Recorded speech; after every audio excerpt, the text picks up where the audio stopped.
Welcome to the Growing with Purpose podcast. I'm your host, Jean Moncrieff, and we're going behind the scenes with very special leaders, learning about what shaped them into who they are in life and in business. Okay, my guest today is Paul Spiegelman. He's an entrepreneur, he's an author, he's a co-founder of the Small Giants community, and until now, he has been the host of this podcast. Paul, welcome to the other side of the table, I guess. I know it's a little bit of a strange feeling, but it's nice to sit on the other side. Let you ask the questions, but good to be with you, Jean.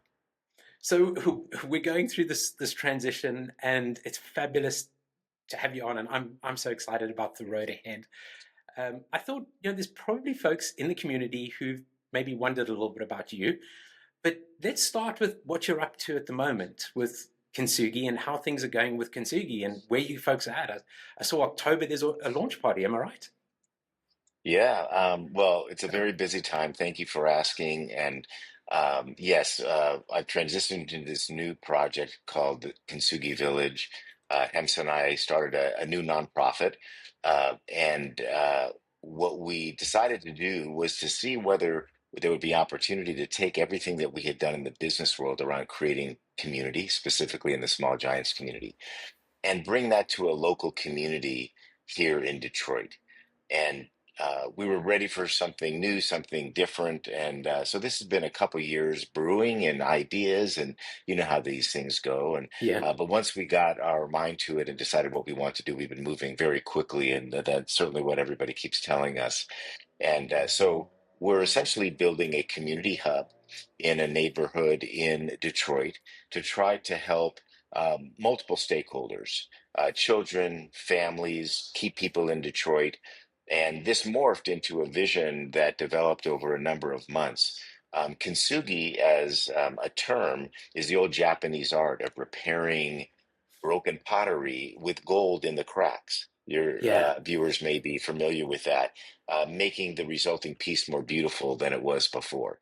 And And the stronger idea than was before, right? really, and stronger, yeah. And Yeah. it's really a metaphor for life that we find beauty in imperfection. And certainly, my personal story, Hems's personal story, we had things in our own lives that this theme resonated with us, and we decided to bring it to the village. And so we're essentially building a campus, like an ecosystem, a building and a couple acres where we'll have an early childhood education center and an artist incubator for up and coming artists in Detroit, a retreat center to do mindfulness work and meetings, an event space, a community garden, all things that are open to the community to help improve the lives of the people in the community. We've been under construction. We bought a building that had been an old Catholic middle school for 40 years, was abandoned. So we're restoring in a Kintsugi way this beautiful building, and construction is well underway. And yes, our grand opening is in October, and we're going to make that date, and we're very excited about it. I remember walking through the building at the Small Giants Summit and just thinking, wow, I wonder if it's going to be ready in a year or two. And you folks are doing it. I mean, October, what was May when we saw it? It's a really That's right. tight deadline, but yeah, you stick into it. Yeah, well, if you were there today, we were there yesterday. It's really shaping up. You'd still look at it and say, "Hi, how is this going to be done in October?" But we've learned a lot about the construction industry, which we've had no experience in before. We got a great team, and they explained to us how, in those last weeks, even it really starts to take shape, Yeah. and we're starting to see that now. So we're very confident. Hey, when you tell parents who with little kids that you're opening a school. You got to open. You can't delay it. And we've already got a number of families signed up, so we're committed, and everything's on track. And is the education a traditional education system for the children, or are you exploring some different models? Yeah, great question. It's actually quite different. So when we decided first and foremost that the foundation that we wanted to build had to help kids, we decided on early education when they said, well, how do we want to teach these kids? And that led to the discovery of a wonderful curriculum out of Italy called Reggio Emilia. It's been around for a Ah, long time, but its focus is that it is number one, child led. Two, it's less focus on traditional academics, although we teach that, and more on life skills, pillars that have to do with art, culinary, nature, family, community, all things that Hems and I were all so passionate about when we were envisioning what we wanted to do. And so, what we thought we could do is we could bring this curriculum to life. And rather than just talk about these other things, we could build a big teaching kitchen. We could have an artist program for up and coming artists. We could have a huge community garden and grow our own herbs and vegetables to serve the kitchen, which will serve the school. And so we're bringing this to life. It's this, as I said, child-led curriculum where we hope to impact these 3 to 5 year old kiddos to improve their life skills and really prepare them for the next stage of life. But in addition to the school, these other initiatives act independently in the building. So you could be an up and coming artist and go through our 6 month incubator program and learn about business and learn how to sustain a practice. You could be a parent in the community and come take a cooking class or an art class. So everything kind of works together. Yeah. And it's not just a school, it's really this open community hub. I feel like when we, or before we hit the record button, we were talking about AI and the uncertainty of what's going on with AI, but it does feel like bringing back some of those creative things in our lives that, and a different model for education is what we need right now than the traditional sort of model, and finding the balance between these two things, particularly for young Well, people. and yeah, and what we want to teach these kids at that age is how to have conversations, how to build relationships, how to deal with money, all the practical things that they're going to need and are changing, Yeah, right? So, yes, AI is changing the world, but we want to preserve community. We want to preserve personal communication. We want to grow their creativity. And by it being child-led, we're dealing with their curiosity, not the ABCs basics that they otherwise need to have. But we want to really teach them those life skills as those life skills evolve over time. I was also thinking about what we were saying, what the experience that I had earlier with somebody saying to me that COVID had sort of broken down the geo walls, and AI has this. We might see those walls coming kind of back up, but in a good way, in the form of community at the moment. And I think when you look at young people, they're sort of glued to their phone all the time. There's a lot of anxiety.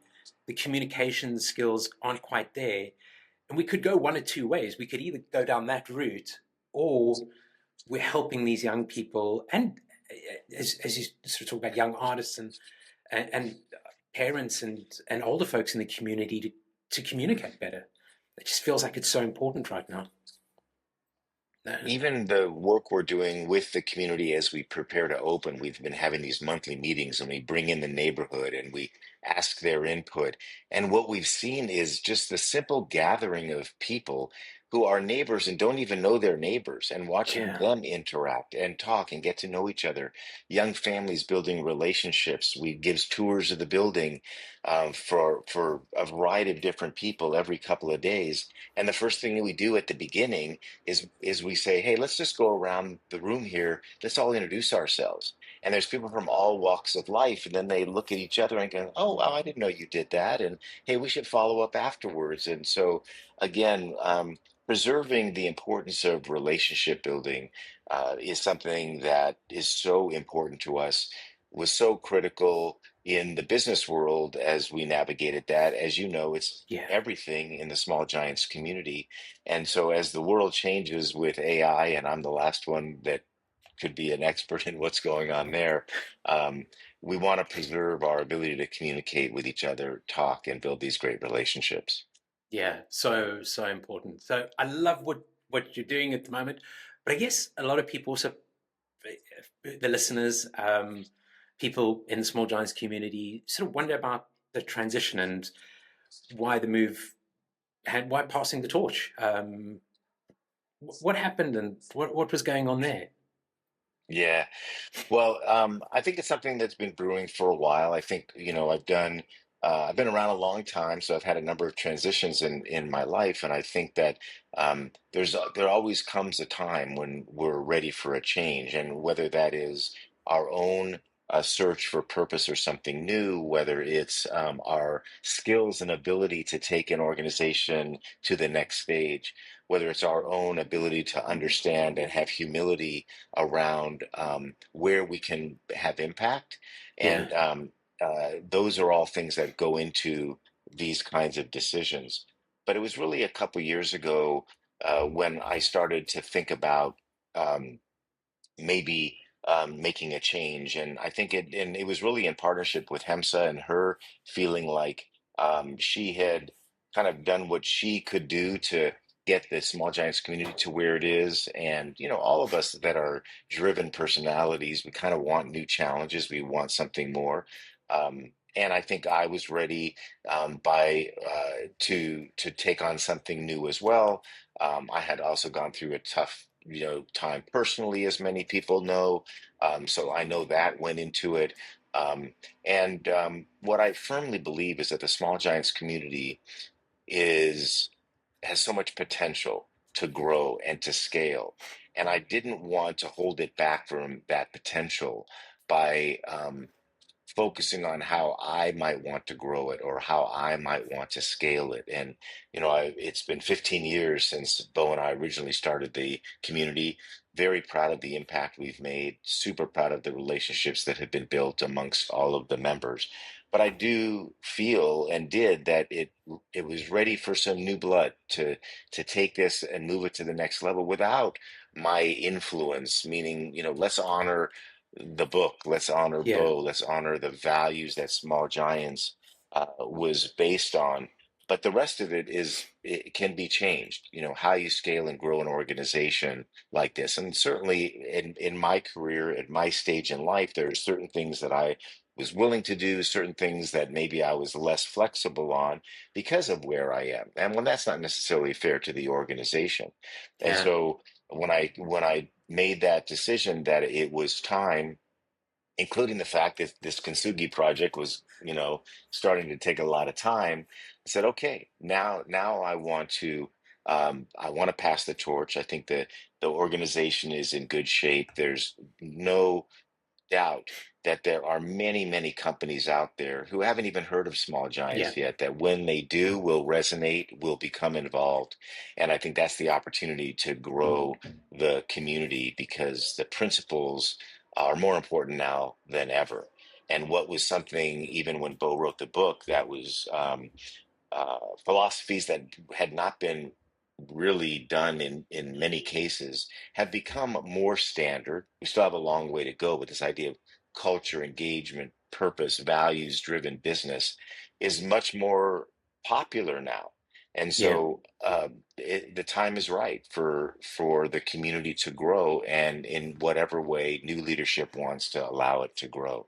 So I am the type that when I do come to a decision, I move quickly, and so Yeah. I that's noticed that. that's where, yeah. Yeah. And so I'm sorry, that's just the way I'm wired, and I can't help it. So, but I knew in my gut that it was time, and the focus became. I want to find somebody who I think will honor those values and yet have the entrepreneurial spirit to grow it. And I found the perfect person in you, Jean, to Thank you, take the Paul. torch and run with it. Yeah, and Thanks the very much. response from the community has been overwhelmingly positive with that change, and so I'm thrilled how the transition has gone so far. Well, it's been a whirlwind 8 weeks or so, and I've absolutely loved kind of fitting into the role. It's been great working with the team. It's been great interacting with the community, and I absolutely love it. So I'm so grateful for this opportunity. Yeah, been fantastic. But Yeah, what I was really interested in is how you are handling the transitions of kind of purpose. So I noticed how once you made up your mind, you moved very quickly. And it was actually something that I'm kind of reflecting on and thinking that's something I need to take away from this interaction with Paul. That's something I learned from Paul was once a decision was made, you moved very quickly. And it got me curious about how you've changed in terms of how you handle that transition of purpose. You sold Beryl. There've been personal transitions in your life. There's a transition out of Small Giants now. How are you handling are you getting better at those? What's something that you could share with the audience about transitions of purpose? It's such a great question. I'm not sure. I'm certainly no expert at it. I think that part of it has to do with, again, how we're wired, right? So that search for purpose is always there. That's never ending. That's going to be with me forever. I'm sure it's with you forever and many of the people listening, because that's kind of how we're driven. And that's a positive. If I said, like I've had a plan for all these, that'd be a big lie, right? So Yeah, I don't really plan for transitions. I like to say, as I reflect back, that my life and my biggest decisions have ultimately come to me, less about planning, more about opportunity, and realizing over time that that's the right choice for me. It also could be. Coming from pain or suffering. In other words, this search for purpose is, as I said, all encompassing, never ends. And when I had Beryl Health, which I had for almost 30 years, you're on this train for long, up, up, up, up, up, up. Then, I sold that company, turned out to be a really good result. Jumped into the small giants community, had already done that. I sort of overlap my things typically rather than going from one with a gap to mm, another. Um, but uh, so looking to what's next and thinking about that and reflecting on that as I consider a change in purpose is always important. But I find that when it's taking a while, that just means the right answer hasn't come to me.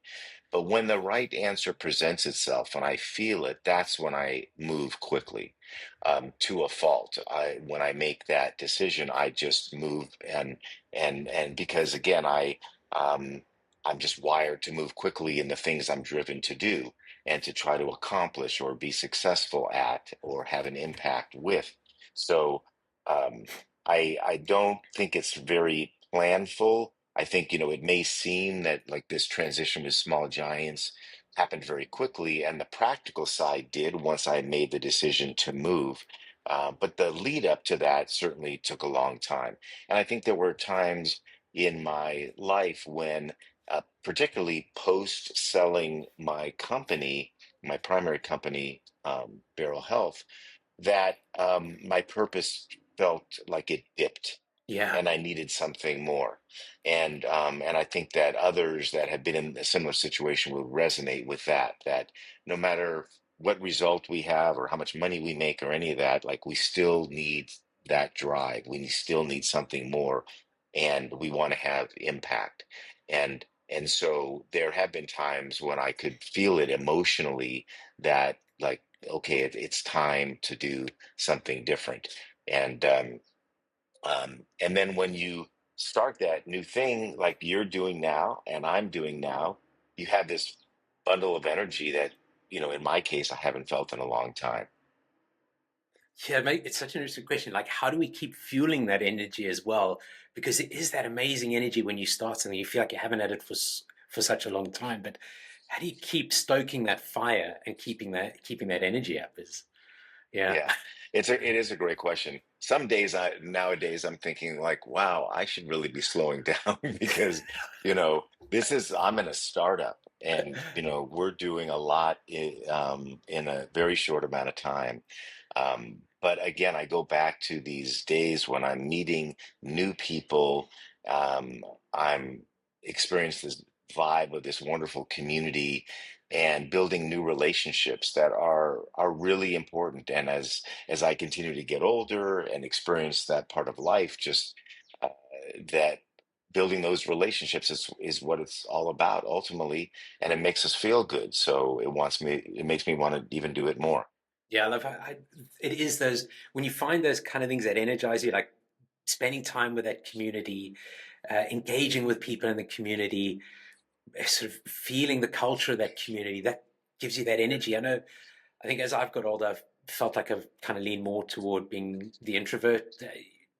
And I know you've had that for a long time and a lot of one-on-one stuff. But as I engage Yeah. with this community, I feel just sort of in the small giants community, those are my people. And there's actually energy that comes out of that for me as opposed to other kind of meetings and things that we have to do. So it's always good. Well, I've got to believe, Jean, in just your initial 8 weeks, as you have had conversations with members and reflected back, uh, not only on your own experience, but you've talked to people about what they get out of the community, what they'd like going forward. You probably get warm and fuzzy feelings in your heart, like, wow, Yeah, we're really doing something special here.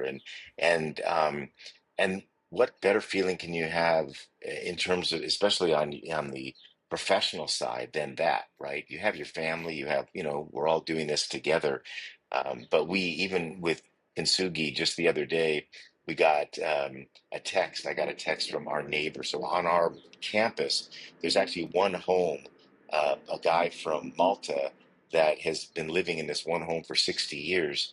And he took a vacation for the summer. He's in Malta, and he took one of the Kintsugi hats with him, and took a picture on the shore of the island where Game of Thrones was oh well, filmed, yeah, and texted it back to me with his Kintsugi hat.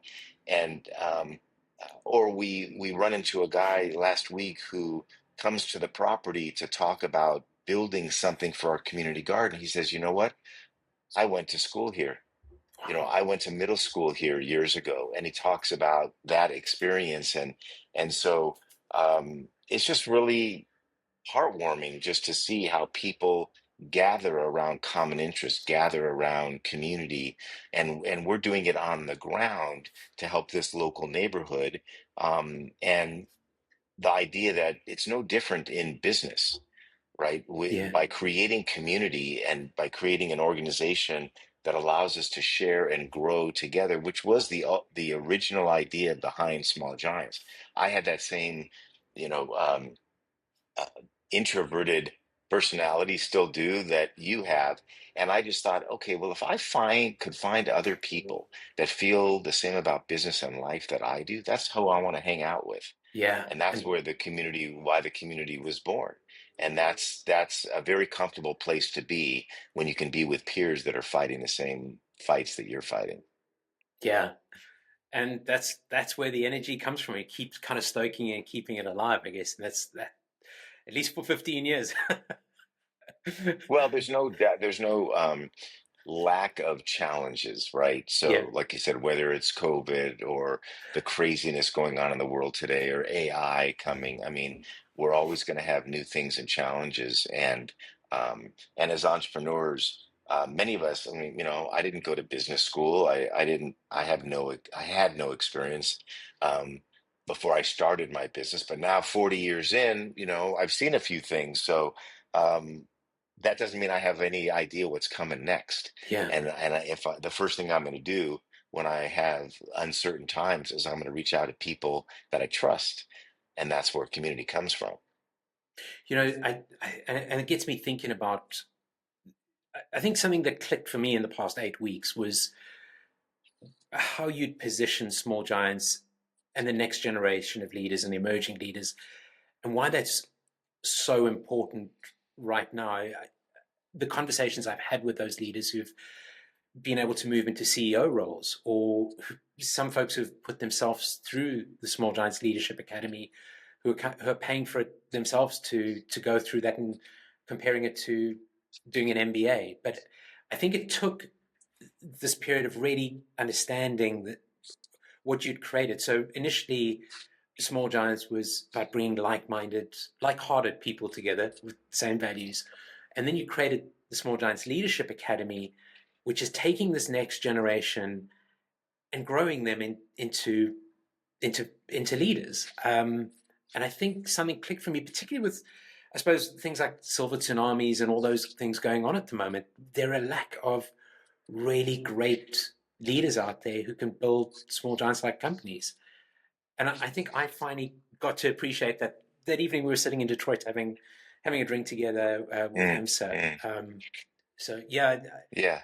I love what you've done there.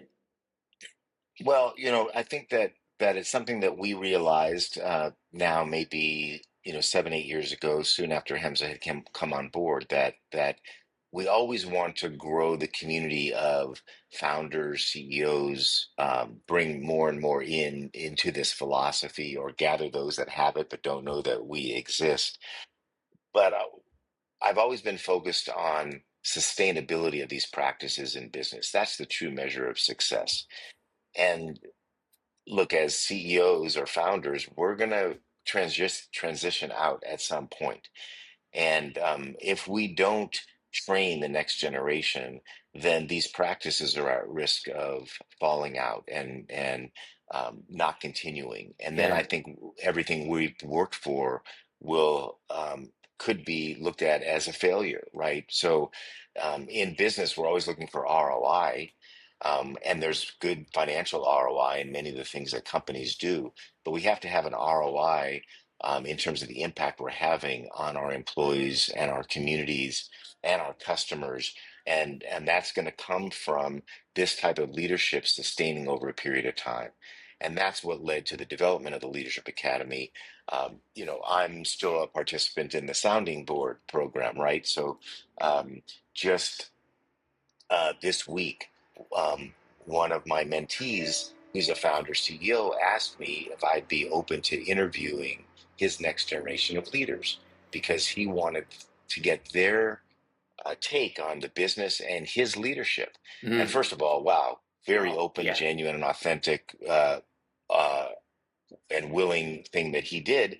And so I just got off for the last 2 days having 4 conversations with members of his next generation, one of whom has been through the Leadership Academy at Small Giants. The others have not yet.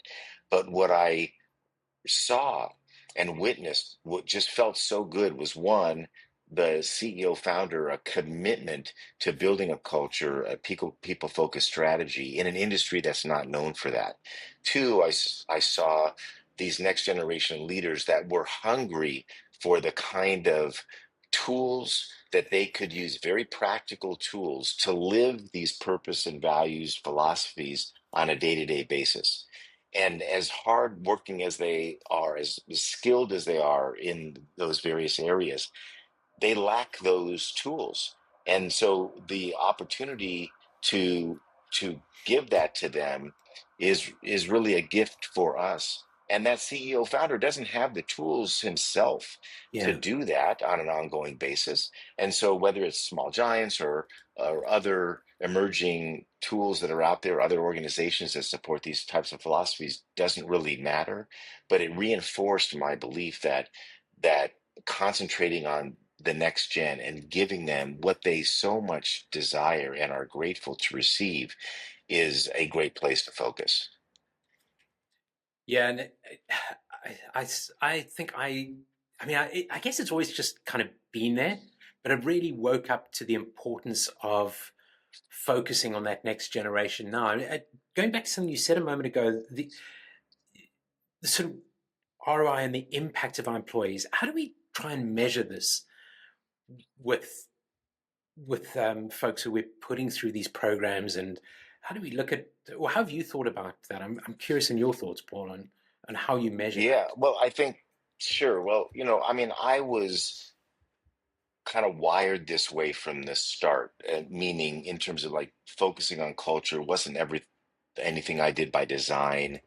Came from, my parents raising 3 boys with good values and said treat Yeah, people with respect and don't burn bridges and but we did find early on that we were doing something that seemed to be unusual, and so we seized upon that as an opportunity for that to be our brand, and we saw the connection between creating a great work environment and customer loyalty, and then profitability. Certainly saw that in our business, and then you could take that profit and return it into your employees, and that cycle would continue in what we termed the circle of growth at the time.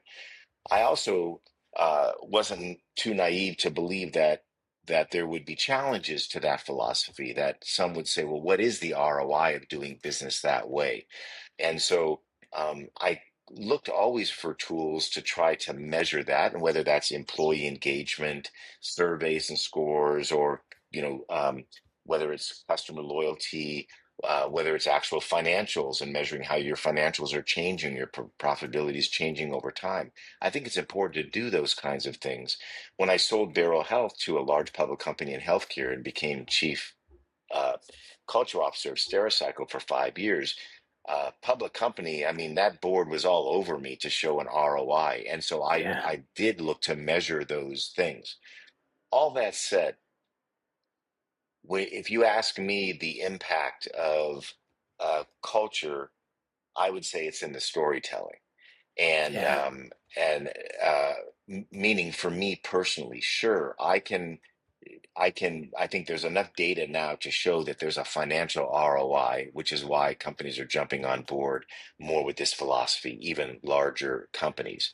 But when you have those stories that you hear from your employees and those families and those customers over years about the impact that you've had on their lives, there's nothing that feels better. I remember during COVID, um, all of a sudden, a few ex-employees of Beryl Health started a Facebook page to can stay in touch with each other. Within days, hundreds of people were on that Facebook page. And now, years later, that page is still active with people sharing stories about how Beryl Health was the best place they ever worked, or the culture, or the leadership, or, we just had a recent ex-employee who passed away, and how people gathered and shared. And I mean, just like, wow, I look back at those messages and say, hey, we did something right. We did Yeah. something special. And that to me is a big part of the ROI. I love that. I mean, it is. It's in the stories that you hear about. And I think of the other companies in the small giants community, like Tasty Catering and Tom, and we visited Cherry's Industrial not long ago, and Yeah.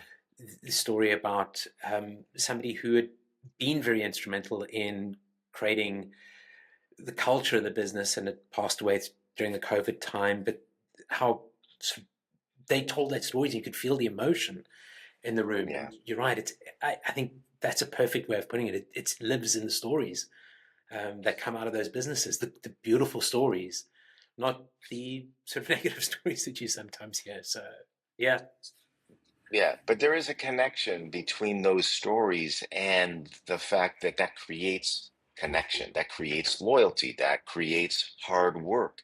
That means when things go south and you're challenged in the business, your employees are going to fall on a sword for you, right? So selfishly, it there is an ROI to the business beyond the ROI to the individual or the yeah, group that you've helped. And so that's why we don't have to make a choice between running a lean machine profitable company and being people focused. There's a direct connection between one that leads to the other. yeah. And that comes back to that circle of growth that you talk about, right? Most project management systems are a nightmare, not Basecamp. As trusted by the Small Giants team, this platform transforms how business can track and complete work. Basecamp's intuitive design means that you'll spend less time managing and more time doing. Everything stays organized, connected, and visible.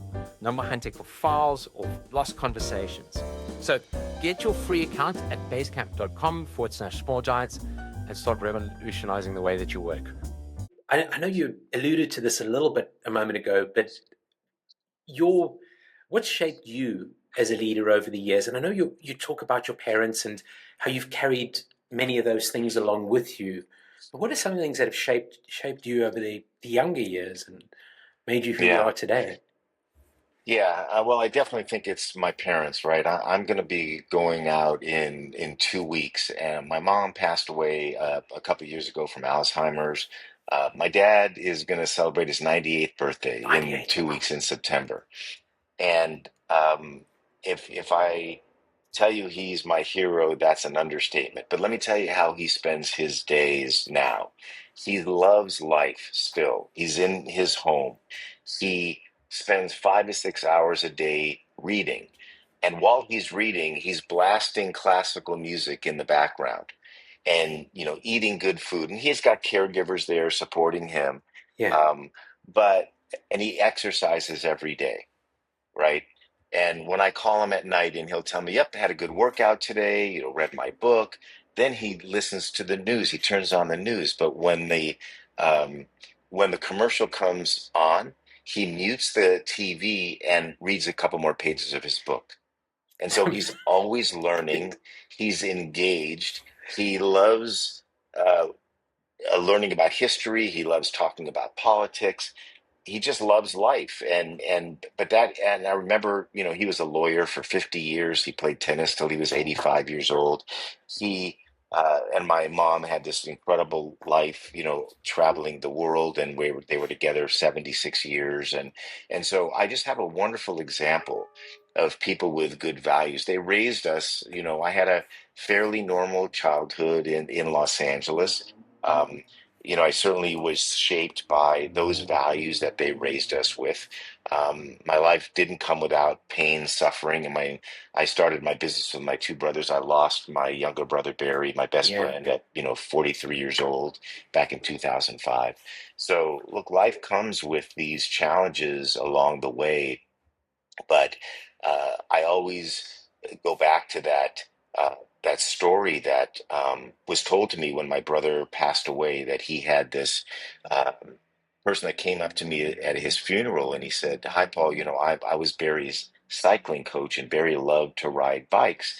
And he said, Barry was very special, as you know, and we'd be on these rides together." And in the back of a bike there's a sprocket, and if you're in the bigger sprocket, it's a little harder to pedal. And we would be on these rides, and Barry would be the one yelling out, "Keep it in the big ring, keep Nice. it in big ring." And the idea that if you just put your head down, you pedal hard, you take the challenge, you work hard, that good results are going to come from that. And that just stayed with me. I just printed that out, keep it in the big ring, and forever, just to say. And I try to live by that. That I'm not perfect by any means. I'm flawed like everybody else, but I put my head down. I try to have integrity. I try to treat people well, and that has resulted in me having a very fulfilling life. And I'm just, if more than anything, just have gratitude for that. But I credit my parents for raising us that way. Yeah, I love it. One of the things I was wondering about is going back to community with your dad. It almost sounds like he's got a bit of a blue zone thing going there. The one thing we didn't talk, or you didn't mention, was community. How much of a role does that play in his life? I mean, 98 years old, he's still exercising, reading, keeping his mind active, eating healthy. Those all kind of sound like sort of blue zone things, but one of the big things is community, and we've talked about that. How much role Yeah. does community play in his life? Well, it's funny because he, like us, he's an introvert, but he was great at building relationships his whole life. And I remember when I was a kid that he was a banker, and then he was a lawyer, and like just went to law school at night while he was a banker during the day. Just always had a file next to him, working super hard. But we'd run into people on the street, just around town, and on multiple occasions those people would pull me aside and say, "Paul, you know what, your dad is one of the kindest people I've ever met, or I've ever known." And I just saw the relationships that he Yeah, built, the trust that so it's like, again, I aspire to be like him. And if I could have people ultimately say about me that I was a kind person that they knew, and had a relationship with, and that they trusted, that would be everything to me. And so my mom was more the social one, and all that, and the event planner, and the travel planner. Um, uh, but he had this knack for building relationships with people and building that sense of community. nice. That's really beautiful, and that's obviously with it. I mean, you've mentioned words like relationship and community there, and we've have heard you say that sort of over and over again as we've talked today. You can feel that that's where it's coming from Dad, and Mm, his yeah. focus on building community. What if you were to leave a letter in a desk drawer for me, taking over this community? What's something it would say? Mm. Well, at first I'd say, Jean, you're the right person for the job, and you should go in with great confidence because the relationships you have built over the years, not just with me but others in the community, has already been felt, and you've already touched a lot of people. And so I think that my recommendation would be to you is to listen and to use the community to tell you what they need and how they need it to be delivered to them. Of course, the community needs to survive financially, needs to be sustainable. So, from Hmm. an economic model, you have to build something that you can sustain over time. But no doubt, if you provide value to the community, you're going to achieve that and be able to continue that legacy. Like we talked about earlier before we hit the record button, the key opportunity for you is to grow the tent, Yeah. right? In Yeah. this day and age, there's many companies that resonate with this message. But Small Giants, our little community, isn't known by everyone yet, even though we're a leader in this kind of purpose-driven space. There's still a huge runway to go. And so that I think that um, though there's lots of different programming that can be done, as long as you are listening to the membership, building upon those relationships and delivering what it is that will resonate with them, that will keep their attention, that will drive that the passion and the curiosity of those next generation leaders, no doubt you'll be successful. But I already knew when I handpicked you for this role that you were wired in a way that this would grow. And what I'm not telling you, and I don't think I've told you in any of our conversations, is how you should do it. Yeah. Because that shouldn't come from me. That should come from your heart and come from those that you talk to, because you're going to do it your own way, and that's the beauty of this. And I can't wait to see what changes and how you want to do things new and differently to keep the community engaged. And I know you'll do a wonderful job. Thank you, Paul. So I really appreciate that. And yeah, I think just going back to listening is so important these days. And we'll see how well I listen in a moment. But if, one of the things I loved about Growing with Purpose podcast, aside from the stories, was I think I can remember moving to England and running through the muddy sort of backcountry back when I was doing 10Ks a day, and getting to the part of your podcast where you said, okay, quick fire. What are those five quick fire things? And I've always been interested in yours, and I'm sure the rest of the community is. So who's a leader that you look up to? Who's somebody that you look up to? Oh boy, there's so many, of course, and I think what came to mind was really, um, I think Jack, uh, Jack Stack comes to mind right away, and introduced by Bo. So many of those leaders that he mentioned, Small Giants, but Jack and the work that they have done together, and how he scaled that traditional business into something so special and the legacy that he developed to establishing the great game of business, right? Sort of paying it forward by teaching. Um, Someone like Jack, and there's a long line that goes beyond that, but for sure, Jack comes to mind. Brilliant. And then, aside from the Small Giants book, obviously, what's one of the books that's had a really big influence on your life? Something that's on your Yeah, leadership style in your life? yeah. Yeah, I think there's one a book that's I think out of print. John Gamble wrote "What Your Clients Won't Tell You and Your Managers Don't Know," and it was all about um, how to really build client relationships and the web of influence to create client relationships. It wasn't so much about the employee side. I think we kind of had that going, Yeah. but again, how to transfer that brand to to the customer and develop those relationships so that the customer understood the value of the culture in terms of how we were delivering services to them. That was a very impactful book for me.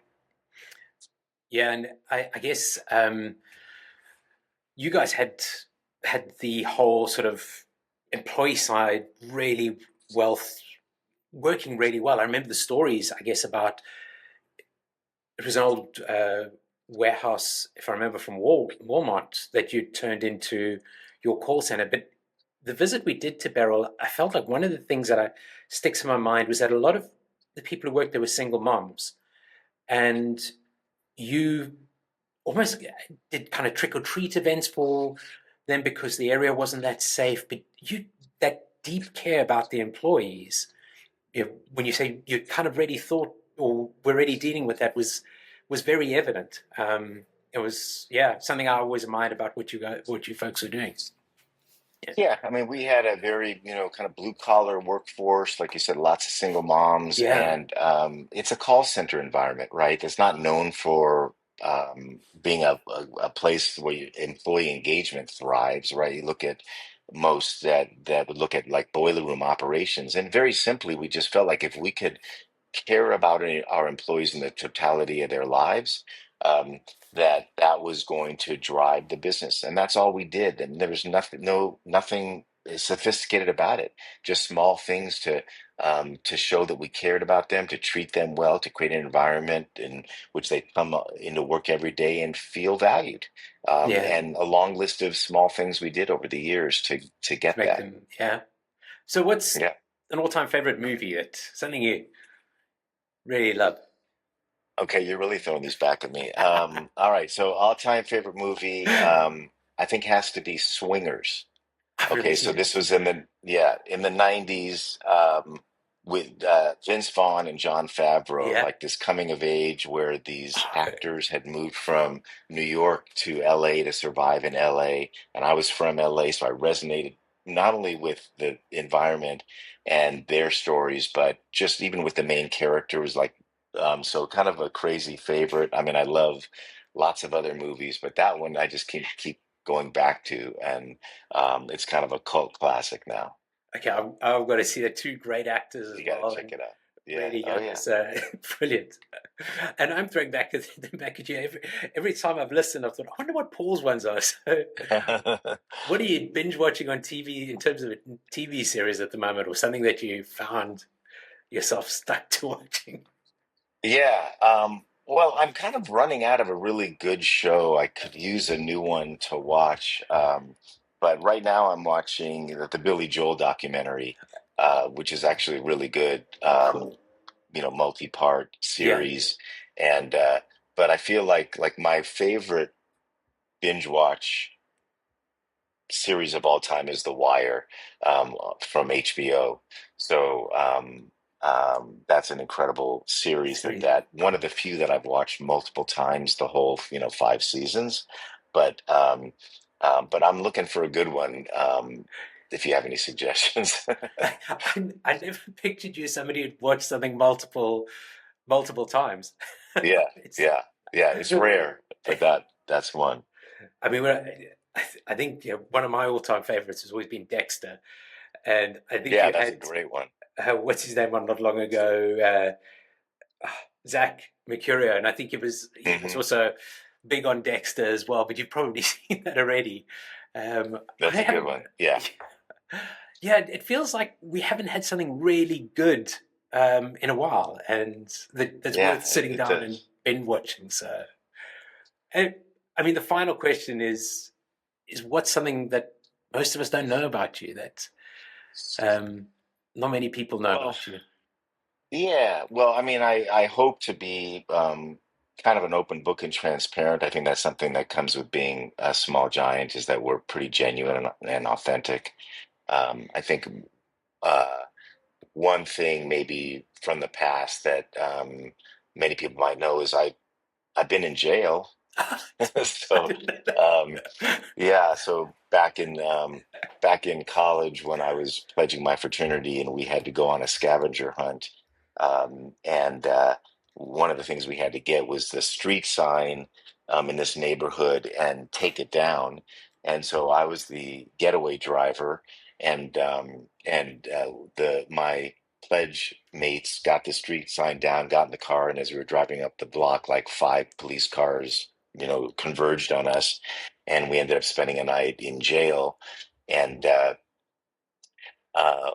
one of the things so this was a scavenger hunt. So we had multiple things we had to do. One of which was we had to show up at the due time, which we missed, at midnight with a hot pizza from DeVita's Pizza in Los Angeles.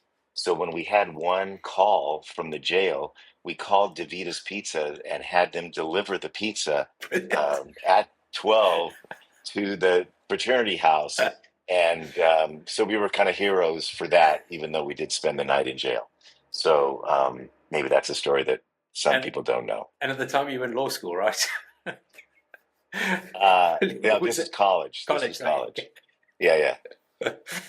So, okay, something I've admired about you for a long time, and that I'm going to give a go right now, is how at the end of every podcast you had some reflections, and you talked about how we got to listen, and I think that's been something that, again, I've kind of been learning from you along the way, is really just taking the time to be present and to listen. And I think it's something that's so important. We talked about how young people kind of coming through Kintsugi Village, being able to teach them the skills that they need to interact and to sort of be part of a community and have conversation and really be present and interact. And I love, that was one of the big takeaways, I think, for me. I look at younger people around us, and I almost think, how does Small Giants play a role in helping to sort of bring up the next generation of entrepreneurs right from a much earlier age? Because I feel like business is where we can make a change in the world and we can do good. So I think just sort of listening to what you were saying about community and connections and relationships and the importance of that, and how that came from your dad. And I love what you talked about with your brother, and just kind of going for it. And that I'll keep that. I used to cycle up this hill in Neisner that we kind of went down into what granny gear or whatever it was. But I think next time I'm doing that hill, I'm going to be thinking about being on the big cock. Yeah, keep it in the big ring. Keep it in the big ring. I think the other big thing was, I've always understood your circle of growth. And I loved how you were talking about being able to measure employee engagement through engagement scores and customers through NPS scores and all that sort of thing. So how you actually measure the return on that. But more importantly, the stories that get told about the business and the connections that those people still have kind of long after the business is gone or sold or things like that. And that really resonated with me. And it's almost, a measure. Our stories being told about your business and told about the people, and not people telling the stories about the business, and really love that. And I think the other thing was the transitions that we go through, and that transition of purpose. You kind of know where you're going, and you're overlapping two things. But when you make up your mind, you move quickly. And I think a lot of us entrepreneurs maybe don't move as quickly as we should, and to the detriment of our customers, our staff, the people around us. We kind of have maybe one foot in more than two places. And I mean, I'm sort of, I guess, going through it in a way at the moment is, how do Small Giants is where I need to be, but how do I transition as quickly as I can into the person and the role I need to be in Small Giants? And I admired the way, yes, it took a while and you overlapped a few things, but when you decided this is where I'm going, you moved through it very quickly and made the transition. So thank you so much for spending time with me. I really appreciate it. Well, thank you, Jean. Well, look, you just did a great job of reflecting yourself, and that comes from the traits that I knew you had, which is curiosity and listening. And once you do that, that's what creates a bond and creates trust. So Great job. The Thank you. community's in good hands. The podcast in good hands, and I appreciate you having me on today. Thank you so much, Paul. Brilliant. And thanks for listening to this episode of the Growing with Purpose podcast. If you're enjoying the show, then please give us a rating on Apple or wherever you listen to your podcasts. And to learn more about purpose-driven leadership, go over to smallgiants.org or follow us on social media. Until next time.